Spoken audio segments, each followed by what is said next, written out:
All right, here we are with Mr. Gord McGill, my good buddy. How you doing, brother? I'm well, Tommy. Good morning. GM from GM. Good How's morning. things? Things are things, man. Things are things. Can't do much yard work this week because the rain. It rained too much on me. But yeah, like I said, I got some fishing in, so I'm all good.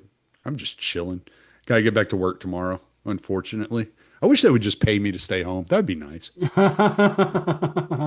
Pull you're like a not fight club and go in there and just beat my own ass or something. you're not a government employee, sir. Yeah, that's true. That's true.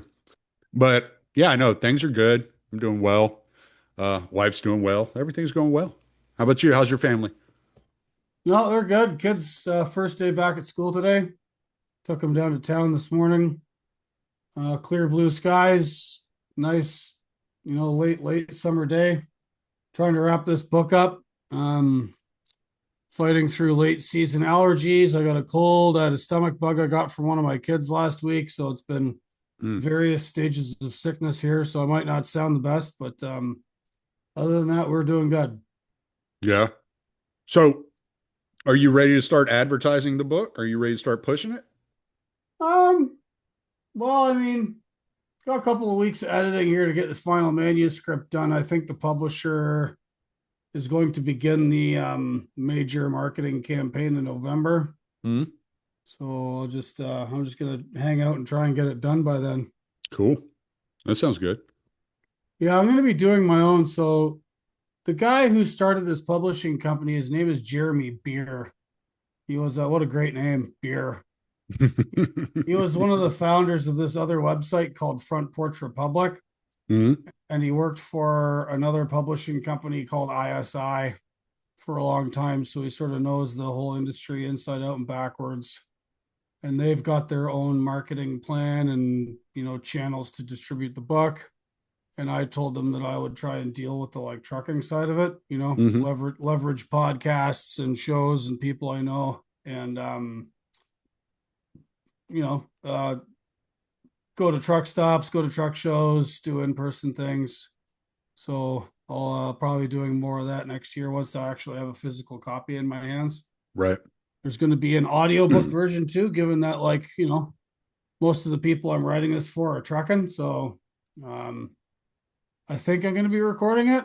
Mm. I don't know if that's a wise idea that anybody would want to listen to me read like 275 pages. As long as the introduction is, this is the voice of Gord. I'm Gord, and this is my voice. Yeah, well, apparently, according to the publishers, author read audiobooks do much better than ones with voice actors, I Yeah. guess. Yeah, I think There's so. some cachet to that. So I'm Well, going I to have think it to. is because because when you're reading a book and you got the punctuation, sometimes you're putting the emphasis in the wrong place or something like that when you're reading it. And if you hear the author read it, you hear like what they intended for you to hear. So it leaves a little bit less up into interpretation. It really gives you like the author's perspective on the book. So I think that's a good idea. Like Scott's recording, I think he's still recording the audiobook for Provoked, which will probably take him. It took him 3 years to write the book. It might take him 5 years to record it. Because, dude, it's a fucking massive tome. It's over 700 pages. And Mr. Horton is very thorough. yes, and hit over half of those over half of the book is footnotes. I mean, it's incredible like what he was able to do with this book. When he first finished it, it was like 1,300 pages. He had to edit it down 600 pages to get it down to 700. Whoa, damn. Yeah, so it took forever. He was supposed to write it and like it was supposed to take him 1 year. I remember when he first started it, it was right after the war with Russia and Ukraine had started. He had just started writing it. He came on my show and we were talking about it.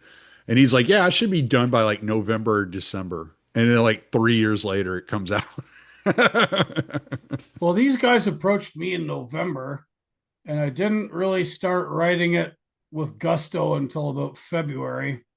It's almost, well, we're in September now, so yeah, it's 7 months sort of Mm, working on it, part-time, full-time, kind of more part-time. And it's probably going to end up being 275, 300 pages, I right. think. Yeah. Uh, 88, 90,000 words, something like that. Yeah. So, Have you have you learned anything new that just kind of like opened your eyes to different perspectives or different ideas? well, 2025 has been an interesting year to write a book about trucking. And it's not necessarily because of anything I've learned, although I have learned a few things. It's the revelatory nature of what's going on here and people finally putting some dots together Mm-hmm. with all of the issues which converge and collide literally and figuratively in the world of trucking. Mm-hmm. And through my research, I've gotten to know a few more people much better, just going back and forth with them and reading their stuff. And I've also found out more about uh, some of the stuff that goes on in the background with like how trucking companies are registered and like, shell corporations and LLCs and various tricks. I've learned a lot more about the trucking insurance market that I didn't know before. Mm-hmm. I've learned a lot more about autonomous technology and various computer systems. And I've learned that a lot of stuff being sold to us is even more fake and more stupid than what I originally thought. Mm-hmm. Um, yeah, it's been interesting. It's also been a little bit of a bummer because I feel like I'm writing an obituary. I feel like I'm literally writing an obituary of truck driver, like the idea, the job, the archetype, Right. because all signs are pointing to extinction and all signs are pointing to punishment. So, without being too melodramatic, I think truckers are at the stage of dragging the cross to the hill. Mm-hmm. And they haven't been nailed up on it yet, but they're on their way. And I think the autonomous truck thing is real. It's being advertised to us in deceptive ways. It's not going to take over the highways as fast as they think it is. Lots of kinks to work out, but I think they've got the technology nailed down. And now then it just becomes a matter of economics. Once those systems become cheap enough to manufacture and sell at scale, a lot of guys' jobs are numbered, days are numbered. Yeah. And the thing that drives me nuts about this is on our way. This is why I say it feels like we're carrying a cross because the truck driver has a job, idea, archetype, person is being attacked on his way out the door, right? So we've got mass insourcing of labor from other countries to compete with us and make the roads less safe, driving our wages down. The bad behavior that sort of pre-existed even the insourcing of labor, getting worse with the insourcing of labor, begets more surveillance technology, more managerialism, more enforcement, makes Mm-hmm. our jobs less, we have less agency and it's less free. And I'm just, as I'm writing about all of this, it's just making me feel like shit. Mm-hmm. Because, this is something I've dedicated my life to. I've been a trucker most of my life, as have you. Mm-hmm. And that kind of means something. Dad did it, uncles, my grandpa. And I don't think how it's ending is necessary. And a lot of it was downstream of specific policy decisions and economic moves. Mm-hmm. And I don't think any of them were necessary either because the cost savings, there wasn't any except to specific people. And then the actual costs of their cost savings projects have been put on others and externalized, um, both in money and uh, cost of doing business and in lives, on God's roll call from Mm-hmm. people being killed out on the road. So, yeah, I mean, I'm happy for the book to be done. Did I enjoy writing it? Did I learn things? Yes. The vibe I have now that I'm almost finished. I Yeah. don't know. Yeah. Well, and the problem, the problem you see a lot in the trucking community is the industry is dying as far as what a driver is. I mean, and that's been going on for a while, and it's been this slow death, almost like torturous death, introducing, the radar systems outside the truck to pick up, the vehicles and stuff around you, which do more harm than good. They don't really help you. It actually makes some people less aware of their surroundings because they feel like they can just depend on these systems that are on the truck, and they don't have to check their mirrors. They don't have to do this. They don't have to do Right. that. De-skilling. We're being de-skilled, and therefore people are less careful, and therefore the perceived safety benefits you're getting from the technology are actually not gained because you're putting Right. worse drivers behind the wheel.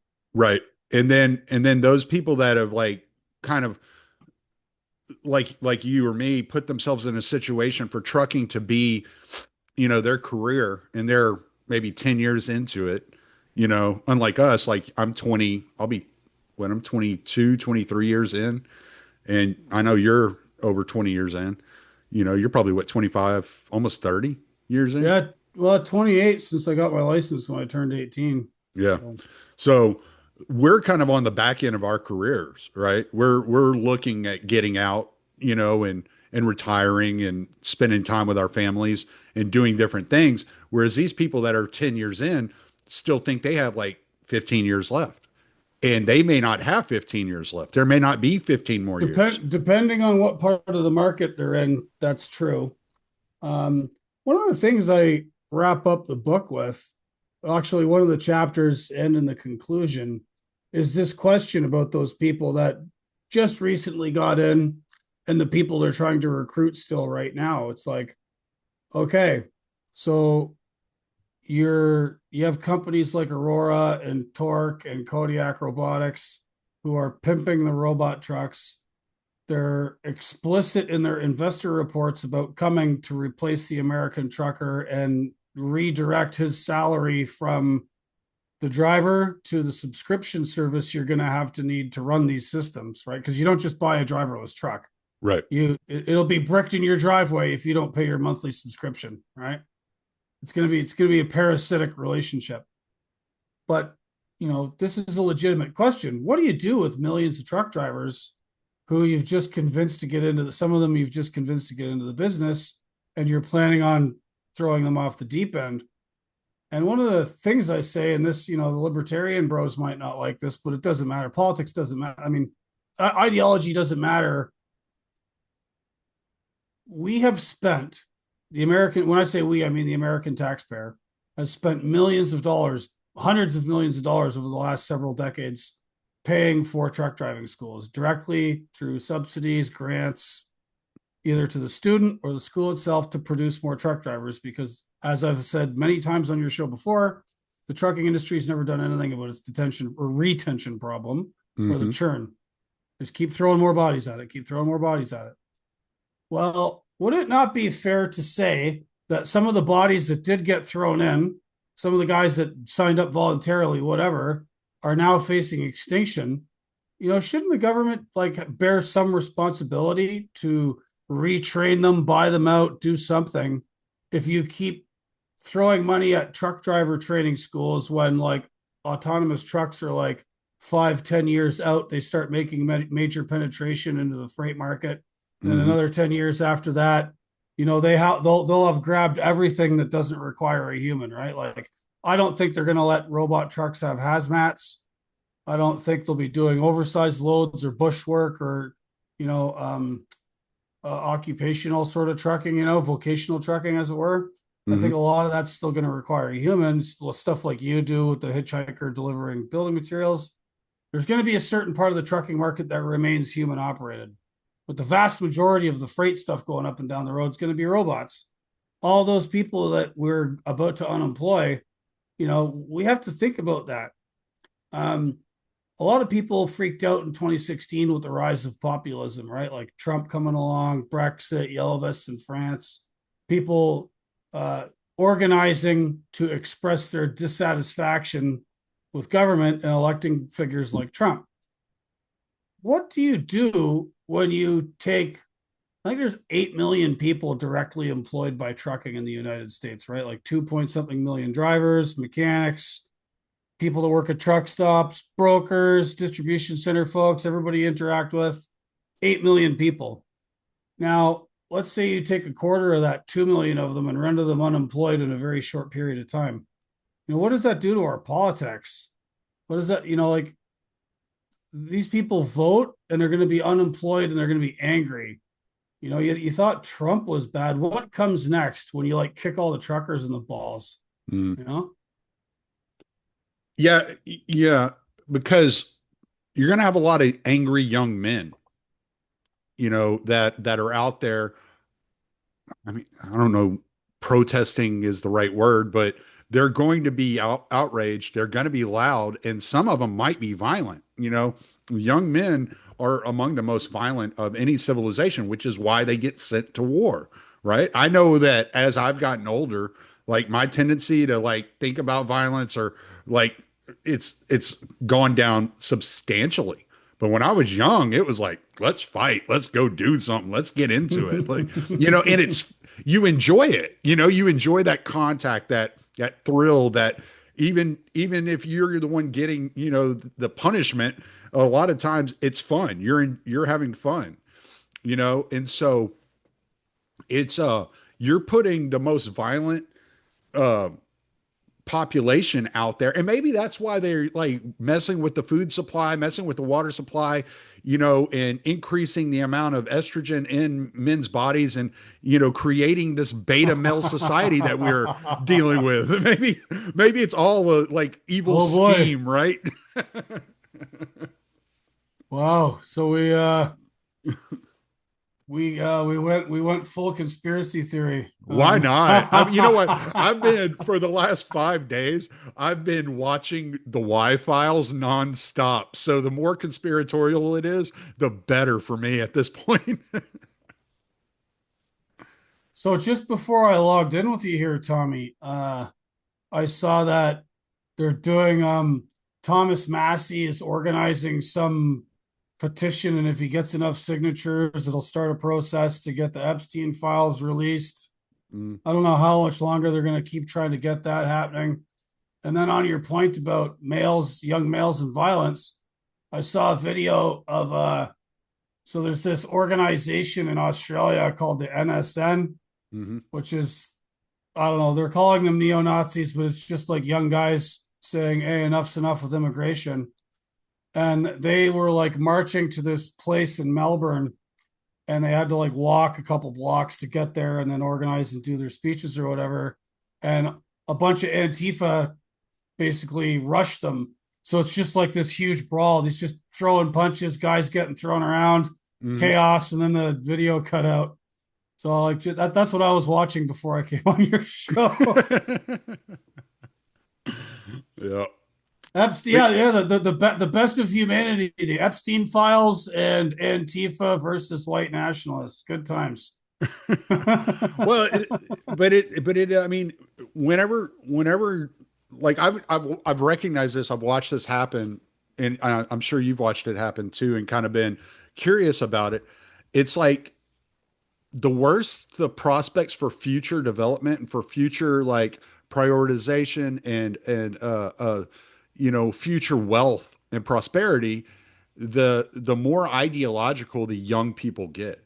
Like I wasn't ideological at all growing up. It wasn't until I was probably in my mid 30s before I started paying attention to politics. I didn't give a shit about politics, you know? Like it wasn't until I started noticing that things were going downhill and that things were, beginning to operate unfairly. Now, I may have been a late bloomer and noticed a little bit later than some people, but You're too I'm busy spitting out kids. I was way too busy. I was way too busy paying for spitting out kids is what I was. You were a little too busy investigating the cavern where heaven grows. You know? But Yeah, I was trying to save for a TV and I never got around to it. But I'm the younger generations seem much more ideological. They're much more like encamped in their own like these ideologies, these extreme ideologies, whether it's white supremacy or Antifa, communism, whatever it may be. You know, they're much more encamped in these ideologies, and I didn't think about that stuff when I was in my 20s. I didn't care. Like Yeah, I was well, just like, I got to go to it was a work. I don't different give a shit. it was a different society where the robots hadn't quite taken over yet. 20 years ago, social media was not even in its infancy yet. It was still gestating. Hmm. And it was different. And now, since then, social media, mass migration around the world, which is sort of leveling and like eating everybody's wages.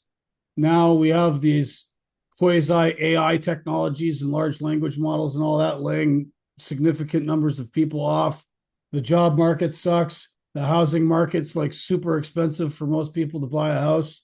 So there's been a significant degradation in the, future possibilities for young people today. So of course, when they don't see a viable future, they look for explanations, and then sometimes the explanations they find might be more trouble than they're worth for their Hmm. explanatory power. Right. Well, let's talk about the immigrants driving truck in the United States. There's been a lot of movement on this since there was that accident. I don't know if you want to talk about that accident and exactly what happened. I saw it, but I didn't pay close attention to it. Um, Well, there's been political and policy movement since before that incident, but what happened was is that incident really touched a raw nerve with people once the facts of the case came out, right? So mhm, Tuesday, August 12th, this dude tries to pull a U-turn on the Florida Turnpike. He wasn't supposed to. Didn't look behind him before he did it. Pulled right in front of some people doing like 70 something miles an hour. Killed all of them. First couple of days of that incident, not much was said online. Outside of like sort of trucking Twitter or whatever. It was just another accident because there's been so many of them. mhm, And 3 days later, the dash cam video was released. I was looking at the driver. So it turns out this guy, Harjinder Singh, Punjabi Indian migrant, came into the United States illegally via Mexico into California in 2018. Got himself an illegal CDL in Washington, got another one in California. I've been working here this whole time. Despite efforts to remove him, he pled like he didn't want to go back to India because he was afraid because he was he worked for Khalistani organizations and that are considered terrorists by the Modi government.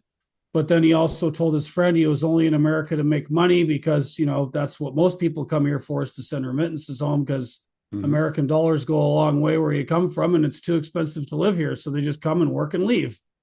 Um, so people see this video. The gentleman in question, Mr. Singh, he looked pretty nonplussed about it all. Like there was no empathy, emotion, anything. Like it didn't look like anything registered on him. Then there was a picture of him outside the truck, also with like this sort of 1,000-yard no emotion stare.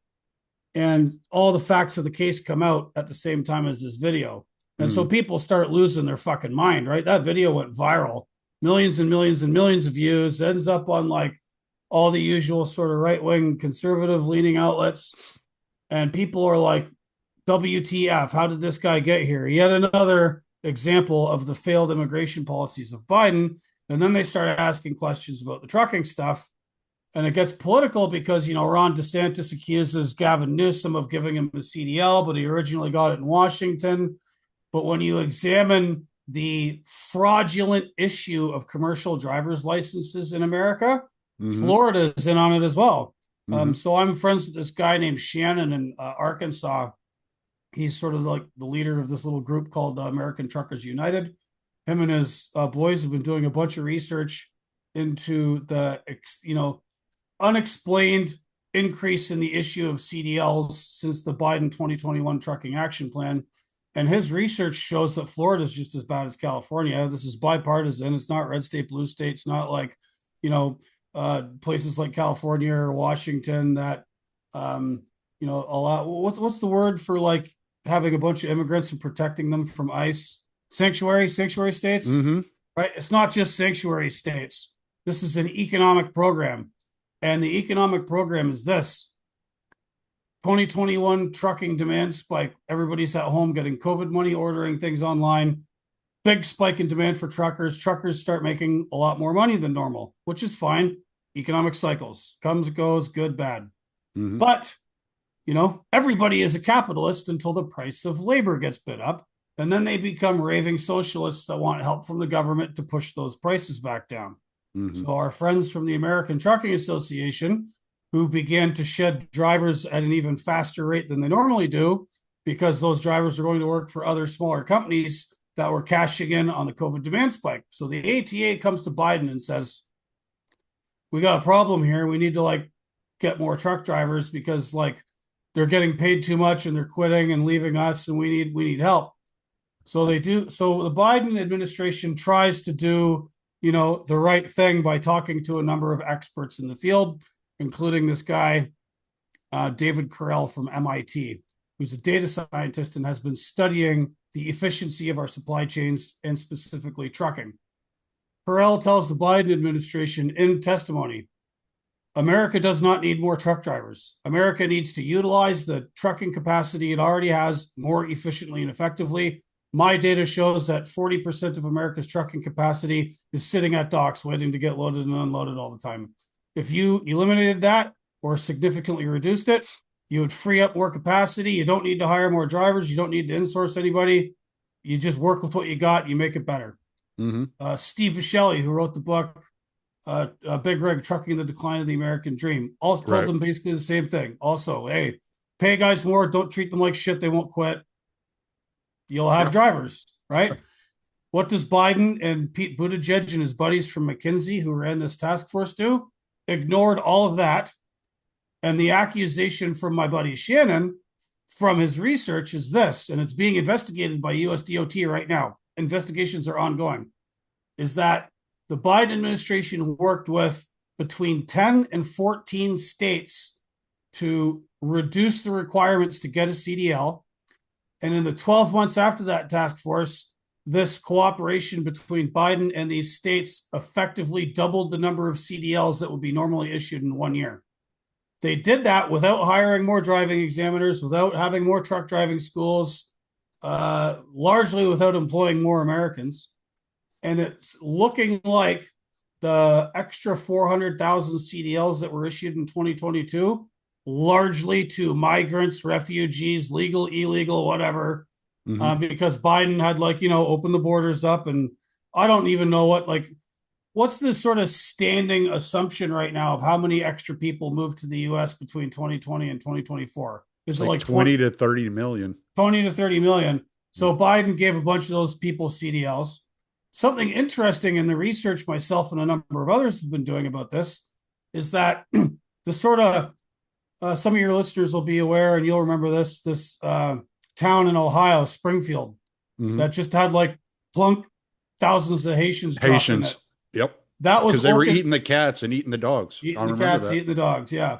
So the same NGOs and nonprofit sort of libtard progressive save the world types who orchestrated the dumping of all these Haitians into Springfield and into another town in Pennsylvania called Charleroi.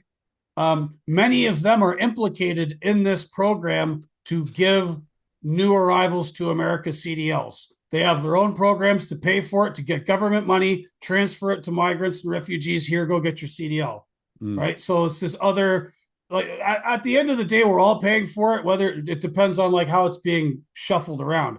Right. Sometimes states and counties and the feds will direct money directly to truck driving schools. This time it went through these intermediaries, these NGOs and nonprofits, to get it to people who just showed up in America that would normally not be on unemployment or be working through the normal channels or going to a technical college, right? So the Biden administration basically paid for a whole bunch of recent arrivals to get licenses.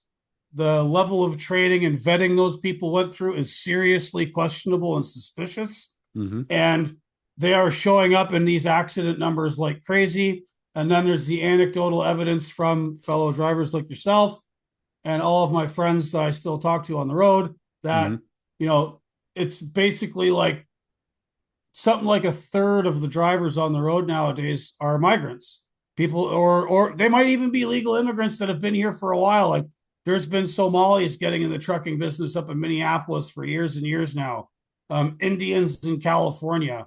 Then you have the Chicago Volvo Mafia, who's mostly like Serbs and Russians. Mm-hmm. That's a whole other thing. Those guys aren't scamming the government for truck driving school. They're just bringing guys over and putting them in trucks without work visas or licenses or anything. Those Right. guys going hard, right? So there's just all of these different sort of like there's these different levels and groups parasitizing themselves on the American trucking industry, and who's losing.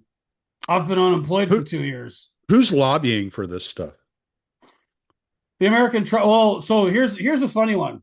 So a lot of people online have been sort of starting to get wise to this, right? Even some leftoids. They're like, huh, this is kind of weird.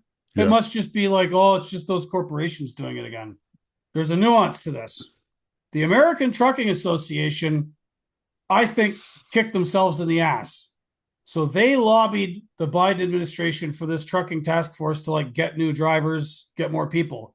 What the ATA did not know was that the Biden administration was going to do it with migrants and refugees and people with questionable employment credentials, because the big carriers, the member carriers of the American Trucking Association, are some of the biggest names in trucking, thousands of trucks. They've already got massive risk exposure. They do not hire illegals. Right. They do not hire people without some kind of verifiable residence. They don't hire you unless you've gone to a truck driving school they recognize. Right. Well, and a lot of them won't hire you unless you have 2 to 3 years experience over the road. Right. So you got to get in with like a Schneider or something like that before you go work for like Transport America or Crete or Werner or any of these larger companies. Now, so what's happening to them though is this. They opened Pandora's box by asking Biden and the feds for more truck drivers than they already normally beg for. Mm-hmm. So they get all these migrants. Well, they can't hire them and they don't. So what do the migrants do? They go to work for people from their own countries who are already here and already in the trucking business in small numbers. And then they start to grow. And then you start seeing companies like Amazon Relay, right? So you see a blue 53-foot Amazon freight box going down the road. It's always pulled by some no-name little trucking company. Most of the carriers that work through the Amazon Relay program are these small trucking companies owned by people who are often not even in America. Like a lot of these Russian and Serbian gangsters in Chicago, they're based in Chicago, but their offices are in fucking Belgrade and Moscow, and they're directing traffic, Belarus, dispatching. Yeah. They're doing everything from over there. Mm-hmm. And so we have these smaller trucking companies run by migrant groups, often with like layers of LLCs, right? So if they run up a bunch of safety points from getting bad inspections, running junk equipment, drivers going over their hours of service, whatever, they just close that company down, move all the equipment and drivers to another LLC and open up again with like a different motor carrier number, because the government hasn't clamped down on the market and motor carrier numbers. And they don't want to because they believe it's an imposition on the free market. What's happening is all of these holes in the system are being abused and taken advantage of by this large influx of migrants into America and people looking for jobs to make money and send home in remittances, right?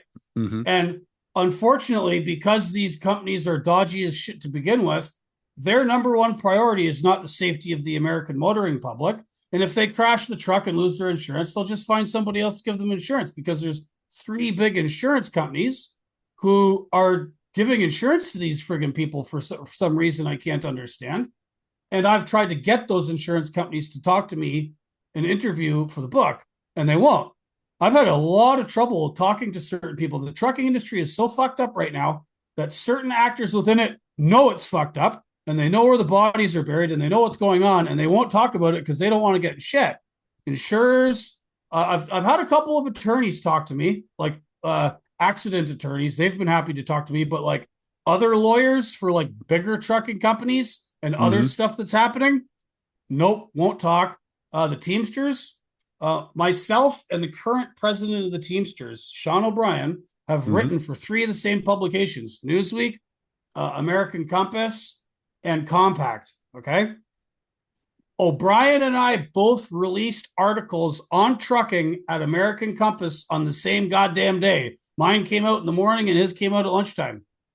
I was put in contact with the Teamsters to talk to them about their opinion on what's happened to the trucking business and the idea of being a trucker for the book. I wanted to give them their due, even though they only represent like 5 to 7% Right. of truck drivers, right? Yeah. I get put in touch with their comms office in DC. They're like, yeah, sweet. We might not be able to get you Mr. O'Brien, but we'll get you somebody who's been in the Teamsters a long time and can speak to the history of this and give you our positions. We'll find someone for you. I'm like, okay, sweet, no problem. Hmm. A few weeks goes by. I email them, hey, did you find somebody? We're still working on it. Email them a week later, no answer, no answer, no answer. So basically, the Teamsters ghosted me, and I got talking with someone who's very knowledgeable about the Teamsters, and they said that like O'Brien has like a super tight leash on communication, extremely strict. He basically all of their public relations, media, he keeps a very tight leash on that shit. And even though I said very explicitly to the Teamsters, like, I'm not some foaming at the mouth AM zombie Reaganism anti-union guy. I'm Hmm. not that. I want to give you guys an opportunity to talk to me about my thesis about what's become of truckers and give me the Teamster position on it, and I will put it in the book. Right? I was very upfront about what I wanted to do, but they don't want to talk to me. That's wild So, too, like, because it I is. saw I saw that guy a few months ago. He was on Megyn Kelly's show, and Yeah, she's much more anti-union than you are. yeah, no, I mean, the O'Brien is willing to talk to people. He's quite clear. He's He's very got a charismatic. yeah, He he's seems got a like a little bit of really cool dude. yeah, he's got a little bit of Jimmy Hoffa in him. He swears like a sailor. He doesn't give a fuck. Um, but behind all of that, there's some major political calculations. So Mm. we can often infer certain things about people not only from what they do say, but from what they choose not to say. Right. So if you go through O'Brien's Twitter, never mentions the English language proficiency reinforcement from Trump. Never ever talks about the illegal migrant and refugee problem in trucking. Never talks about the Biden trucking task force. Doesn't on the Teamsters website on their whole like news page, which is very active. I've been going through it and looking. Nothing. There are certain major issues in trucking right now that the Teamsters do not talk about. What can we infer from this? Right? O'Brien has admitted, he told Tucker Carlson on an interview, he said, I'm a Democrat. I will talk to President Trump. I'm happy to work with the Republicans to like make things better for my members. Like that's the one good thing about O'Brien. O'Brien is not like necessarily an ideologue, right? And neither was Jimmy Hoffa. Remember we were talking about Thad Russell's book, Out of the Jungle, Jimmy Hoffa and the Remaking of the American Working Class? Hmm. One of the things I learned in that book is that Hoffa was not also not an ideologue, right? Like a lot of union people are like either socialists or communists or workers of the world, whatever. They have an ideological drive behind them. Hoffa, although he learned under one of those guys in Minnesota, was not necessarily that way. And to Hoffa, and this is the whole premise of Thad's book, is that Hoffa took a market-based approach. Like, I get my members better benefits and better pay. They join the Teamsters. Teamsters get more powerful. Hmm. Right? I'm Yeah. getting customers. I'm getting customers. Yeah, he was Right? much more of a like he had more of a like kind of mafioso kind of mindset than ideological mindset. Right. Yeah. And again, I don't want to like cast any. I'm not trying to say that like O'Brien is exactly like Hoffa, Right, right, but right, you right. do see similarities. And one of the things that I'm having a little trouble with, and I'm writing this in the book. Like again, I wanted to talk to them. I wanted to give them the opportunity to give me their position, and I'm having to infer some things about the issues that O'Brien does not discuss.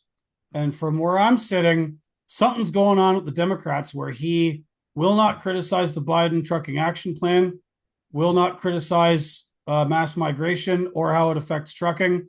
And the thing that gets me is like, he's the general president of the Teamsters. Unions are known for two major priorities: uh, pay and material conditions. Material conditions of their members is safety on the job. They are always going off about safety.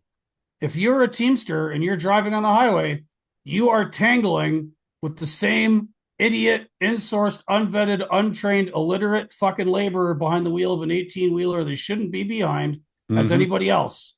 Yes. So all of O'Brien's members are at the same risk of getting in accidents from these assholes as the rest of us are. And O'Brien isn't saying anything. Maybe I missed it. Maybe I missed it, but I don't think I did. Well, let me ask you this. How many how many members of like do you know the percentage of Teamster members that are drivers? Because the Teamsters cover a lot of different, they have like plumbers and like actors and all, they cover all kinds of Right. different industries. So what percentage of the workforce through the Teamsters are drivers? That's a good question. I probably have that written down somewhere, but not in front of me. Um, it's actually the minority of their members are truck drivers. That's what I was Uh, thinking because I'm wondering if he's worried about stepping in a hornet's nest when he knows that the industry is going out the door due to technology, and that he's looking out for his other members over the more so than he's looking for the truckers I in his union. mean, maybe, but to O'Brien's credit, he has also taken a very firm stand against automated trucks. Mm, He's his Teamsters state locals have sponsored legislation in various states to require a safety driver in all these trucks. mhm. Whether or not he'll be successful with that, I don't know. But he's thinking about it. Hoffa's or not Hoffa, O'Brien's big push is to organize Amazon. Hoffa's big push is to get that concrete off of him so he can rise from the dead.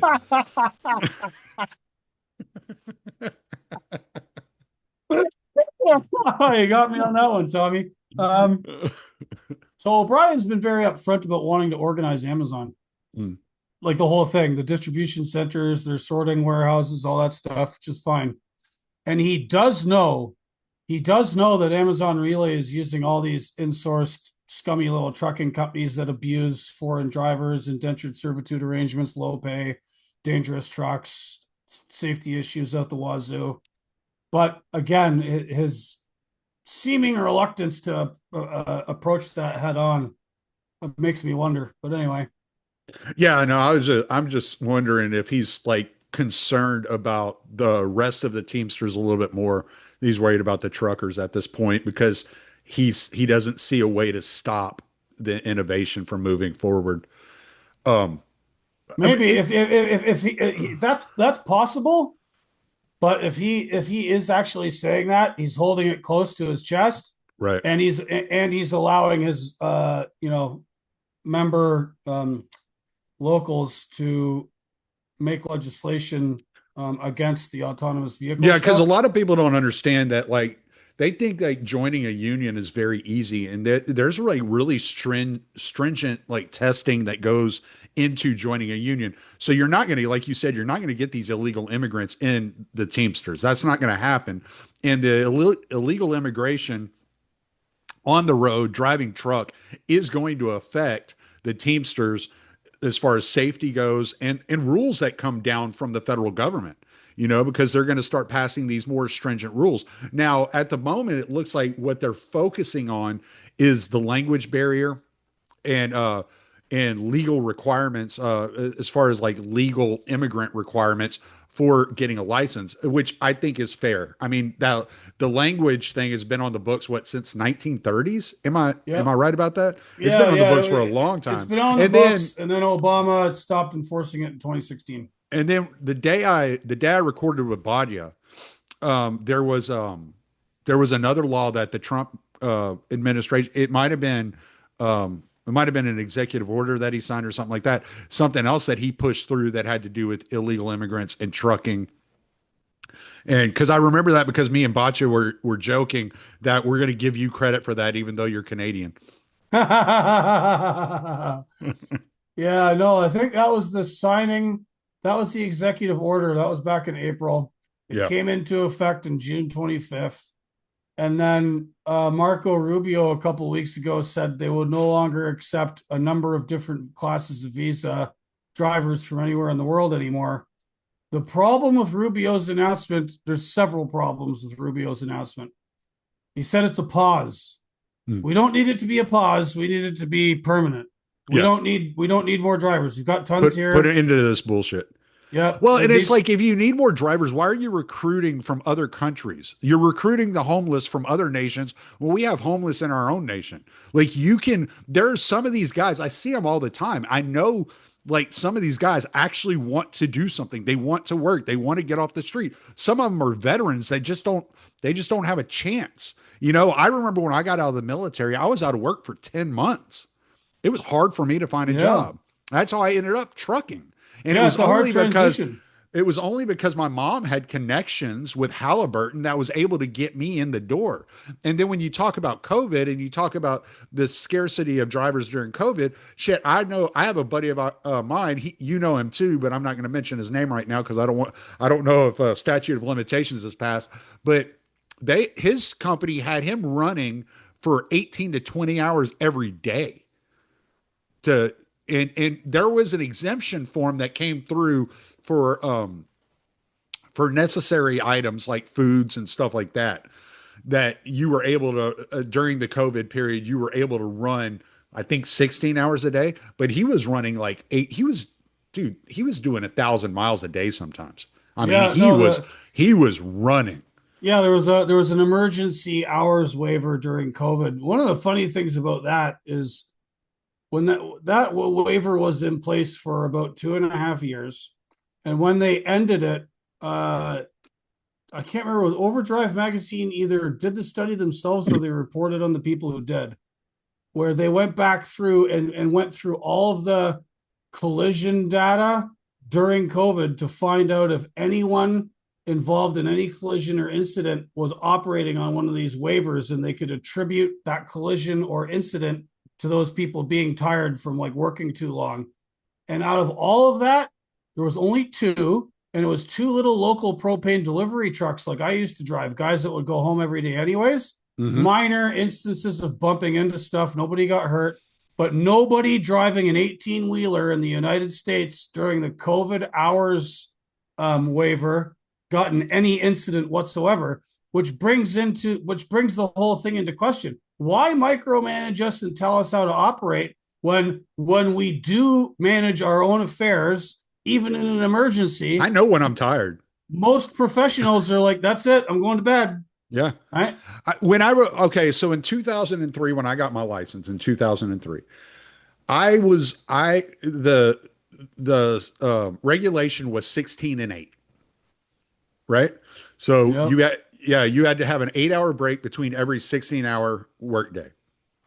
I would wager that accidents were less likely then than they are today. Pardon me? I said I would wager that in 2003 there were less trucking accidents than there are today with a 16-8 versus a 14-10, a 16-8 workday, because you had more professional truck drivers. You had people that were. Yes, it's complicated, but it's more professional drivers. And if you look at the crash statistics, my friends at ATU have a graph on their website, and it shows that truck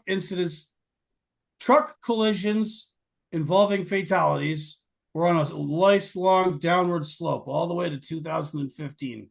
2016, they start ticking up. Mm-hmm. Do a little bump in 2020 because of COVID, everybody's hanging out at home. Then 2021, 2022, they shoot up again.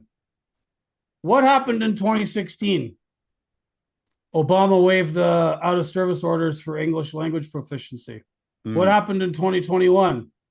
Biden does his trucking task force, starts flooding the place with migrants. What's happened since both of these things? Trucking fatalities and injuries have gone up.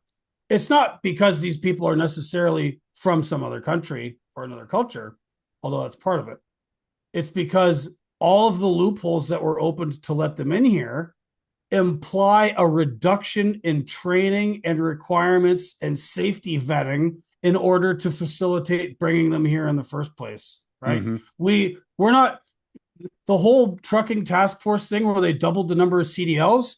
They didn't go to Norway and say, "Hey, Norway, can we borrow 10,000 of your highly trained truck drivers that know how to haul logs in the winter and up and down mountains?"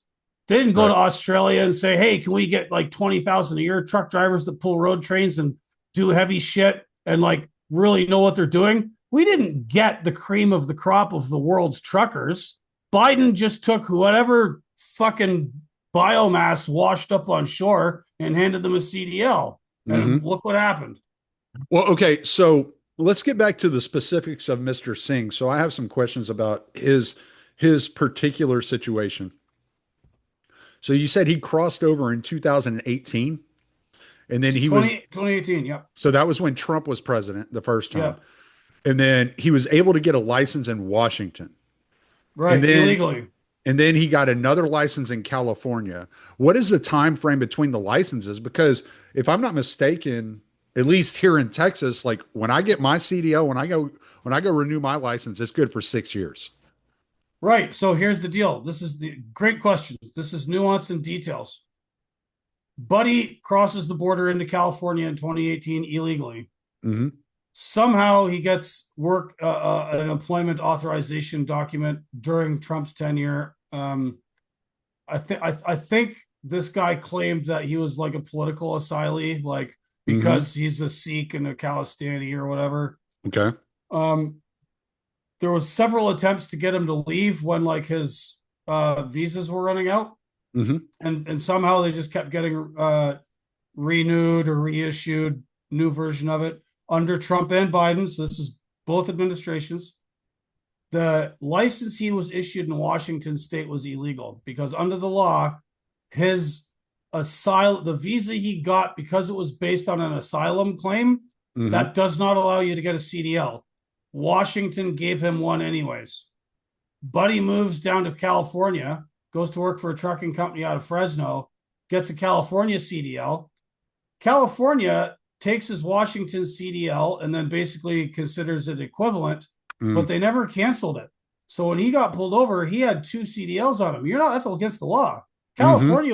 California or Washington were supposed to cancel that first CDL and they didn't. Right. Not that that's a big deal, but it just goes to show you the holes in the system, Right. It right? just shows you that they're just completely impotent when it comes to actually following up on any of these things. Exactly. And as far as the length of CDLs, you can get there's two different names for it, which I said before. There's non-domiciled, and then there's limited term.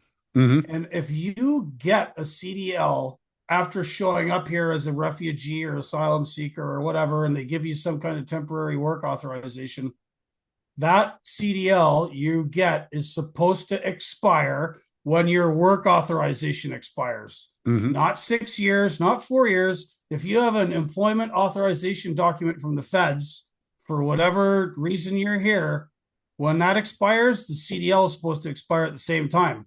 What's happening is the states aren't doing it. New York, California, Washington, a bunch of the blue states are Florida. not. Yeah, I mean, you mentioned Florida earlier. Yeah, yeah. Well, I don't know what Florida. I don't know what Florida's. I know Florida's issuing a lot of CDLs. I don't know how many of them are these sort of dodgy ones. I know that Florida has had a number of bribery scandals busted where officials with the Florida DOT and DMV were giving out CDLs to people who'd never done any tests. Well, you know what's so funny about that is because I remember when I was still driving over the road, the rule was if you did not live in Florida, you did not deliver to Florida. They had so many drivers in Florida that they had plenty of drivers going in and out, going back home for their days off, that they didn't need people from other states to be running into Florida. The only people running into Florida lived in Florida. At least the companies I worked for. Like it might be different for different companies, but with Transport America and Crete, if you didn't live in Florida, you didn't go to Florida because they had so many drivers that lived in Florida. They didn't need anybody else Right? Yeah, running and down there. Florida is a weird dead zone for freight.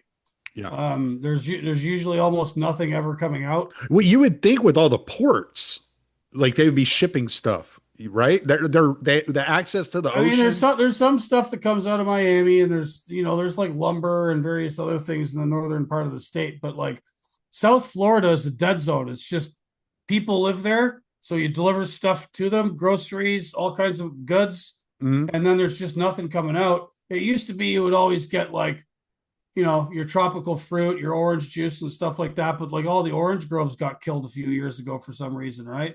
Mhm. And there's just like Florida is just a dead zone for freight. It's like whenever you rate a load to go to Florida, you have to build in like 500 or 600 miles back up into Georgia to get a backhaul because there's just nothing. There's just nothing Really? there. Yeah. Yeah, because I think so between 2012 and 2021, I went to Florida one time. Like that was it.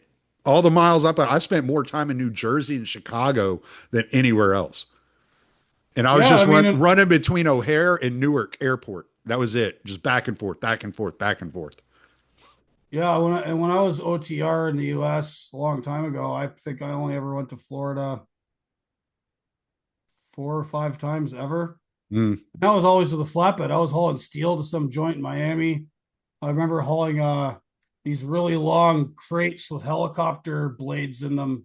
I took to an airport in Kissimmee or Orlando or something. hmm. And yeah, I never did get involved with the haul and reefer stuff down there to get orange juice or Yeah, anything. I was running shit. I ran John Deere from Iowa to freaking Laredo more than I went to Florida. You know, it was crazy. Everybody So needs farm equipment and lawnmowers. yeah, yeah. Well, we had a contract with a Mexican company, so we would run it right down to the border because like our terminal was like a mile from the Mexico border. So we would run it right down to our terminal, drop the trailer, grab an empty, and come out of Laredo with an empty. Sometimes we'd do a pickup in Laredo, but a lot of times we would just run out of Laredo with an empty. And they would come across the border, grab the equipment, and run it down into South America.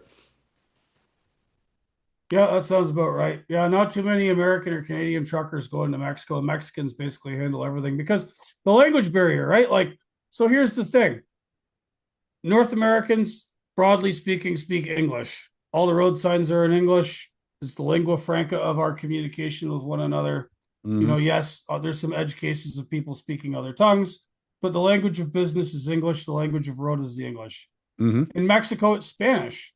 So why would American or Canadian or French truckers from Quebec go into a place they can't talk to anybody, right? I mean, obviously there's other problems with Mexico with cartels and bandits and the rest of it, and there's like a little bit of a danger security issue. But the language barrier keeps people out. All trucking in Mexico is either done by Mexicans or like guys from Central America that happen to be working there, Hmm. and that's just a sort of natural barrier.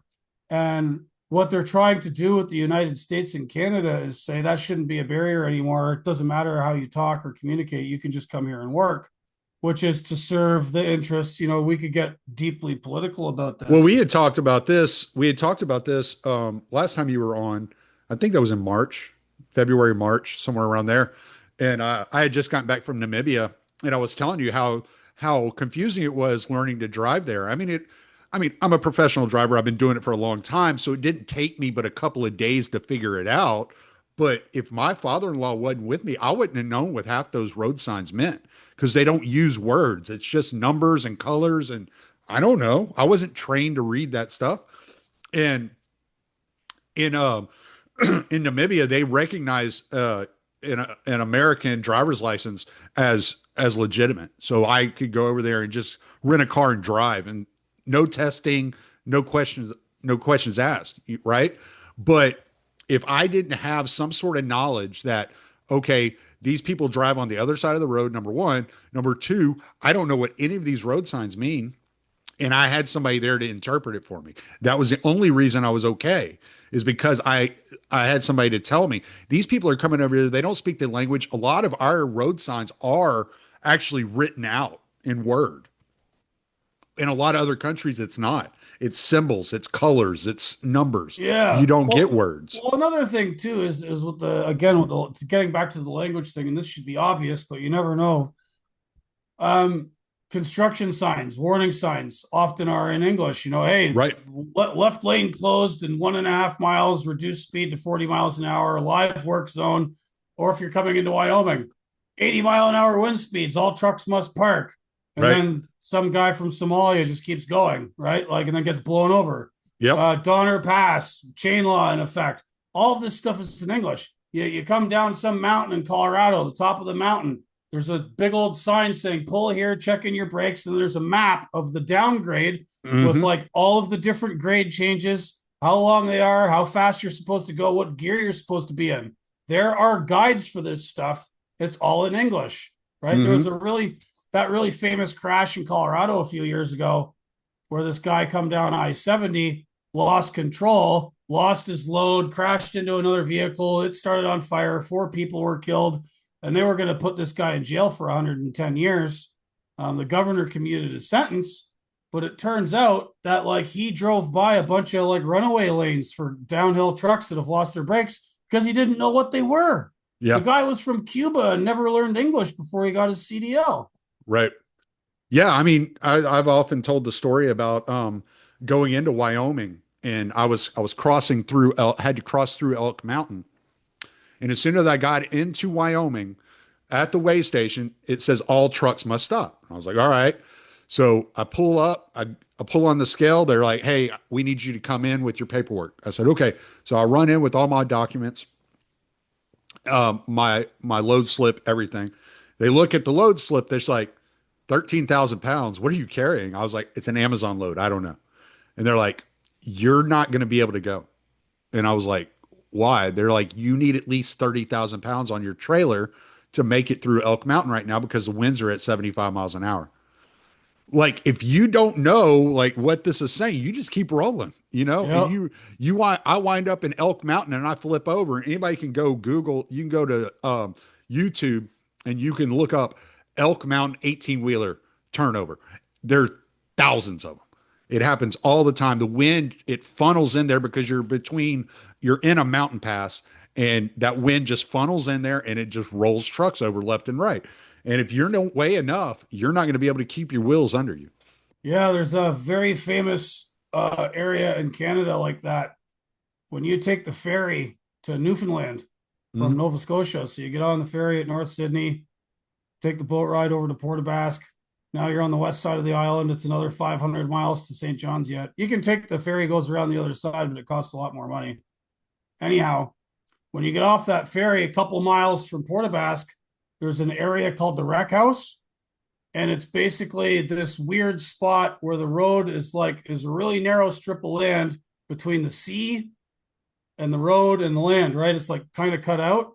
And the way that the wind comes off the ocean and hits that hill, it creates this like spinning wind vortex thing. And when it Hmm. picks up, it will literally throw trucks off the highway. Yeah. So there's a big old sign when you get off the ferry. It says, stay here because the wreck house is up, or you can keep going because there's no wind, Mm. right? Yeah. Yeah. I was stuck there. I was stuck at a truck stop. I was stuck at a Love's for 4 days waiting on that wind to die down. I mean, Wow. nothing I could do about it. I was supposed to be, that was my last load. I was going to drop in Utah, come back through Wyoming, drop in New Mexico, then come home. And I was supposed to be home for New Year's Day. And I sat there till the day after New Year's. So Wow. yeah, it was a crazy situation. And if you don't read the language, you don't know what the warning signs mean, you don't know what any of this stuff means, you're putting yourself in a position to die. I mean, honestly. And other motorists. It's not just Other you, motorists too. Yeah. right? Yeah. I mean, luckily all the turnovers I've seen of 18 wheelers in the Elk Mountain Pass have always been singular, accidents, no other cars around them. But that's not to say that it can't happen. You roll over on another car. I mean, everybody's dead. Yeah. No thanks. And it shouldn't be this way, and it didn't have to be this way. But our ruling class has decided that truck drivers are just replaceable, human resources slurry, and Hmm. they can make themselves feel better about giving jobs to the disenfranchised of the rest of the world. And if anybody objects, they'll just call us racists or whatever. And Well, I would submit to you to say that to the hundreds of families in this country of people who've been killed in accidents and collisions with somebody behind the wheel of a truck that shouldn't have been there, simply because you don't believe in paying native North American truck drivers the wages they're typically afforded, and you don't believe in safety. They keep putting in lane control systems and front collision avoidance and ELDs, but the statistics keep going up. The collisions keep happening. The Mm-hmm. technology is not delivering anything because technology is not a good cover for bad people. Not I'm saying that it's bad. It's not a good cover for people who aren't trained. If Right. you do not have a competent operator on a piece of equipment that knows what they're doing, all the safety tech in the world is not going to save them. It's just not. It's been proven.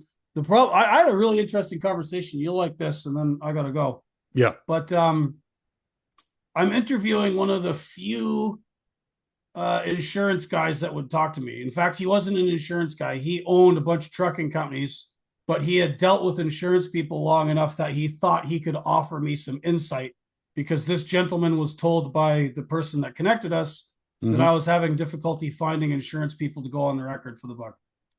So I'm talking to this guy. He owns 110 trucks in a company in Ohio. And he's been in the trucking business his entire life. And we're talking about these very things. And I said to him, I'm like, why? Like, that the driver facing camera does not prevent an accident. It just tells you what went wrong. He goes, yeah. I said, the front collision avoidance systems don't matter if you still get in an accident. He goes, yeah. He goes, I know that. He says to me, he says, I know that. You know that. We all know that the technology is not preventing anything. What it is preventing is me losing my company in court. So what's happened is people in the know, trucking company owners, drivers, everybody understands that the technology stuff is bullcrap. But when you go into a court of law in America and one of your trucks has gotten involved in an incident where the attorneys for the plaintiffs on the other side are coming at you because they're going to try and sue you for getting involved in this collision, they want to know that the trucking company did everything possible to prevent this incident. And they consider these technology impositions as due diligence, even if they don't work. A lawyer and a jury will say, oh, yeah, they had safety cameras in their truck. Okay, that's a mitigating factor, even though it doesn't work. They never Mm-hmm. hear that part of it. It's just like, oh, tick the box.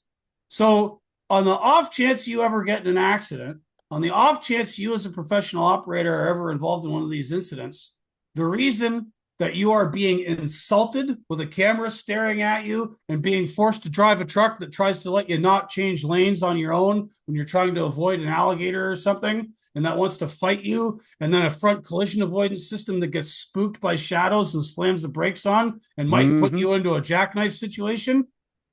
Everybody and their dog knows that that technology is not the answer, except lawyers and juries. And everybody who's ever dealt with that technology knows everything you said is 100% accurate.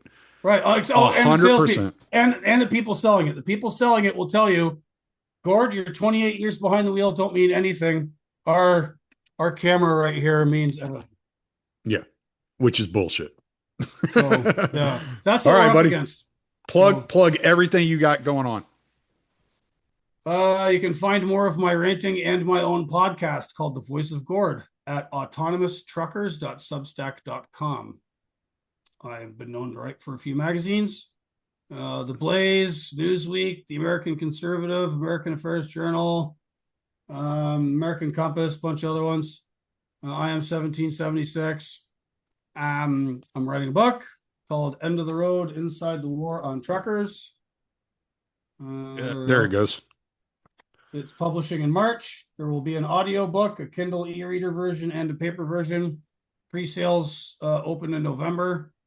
And yeah, a little outfit called Creed and Culture Books that are just starting and don't even have their website up yet. But yeah, that's what I'm up to. Anybody knows an old school trucking company with old equipment with a manual transmission and no electronic bullshit that's looking for a driver, let me know. Because otherwise I'm unemployable. So I'm done writing this book. I need to get back to work. Writing doesn't pay shit. Writing for big name magazines doesn't pay shit. I'm broke. I want to go back on the road and make some money. I just can't do it driving a truck that's emasculating. Yep. Let's put it that way. I feel you, man. All right, Bubba. Well, you go feel better and spend some time with the kiddos, and we will chat later. All right, man. Peace. Take care. Thanks so much, Tommy. Not a problem, bro. Appreciate you.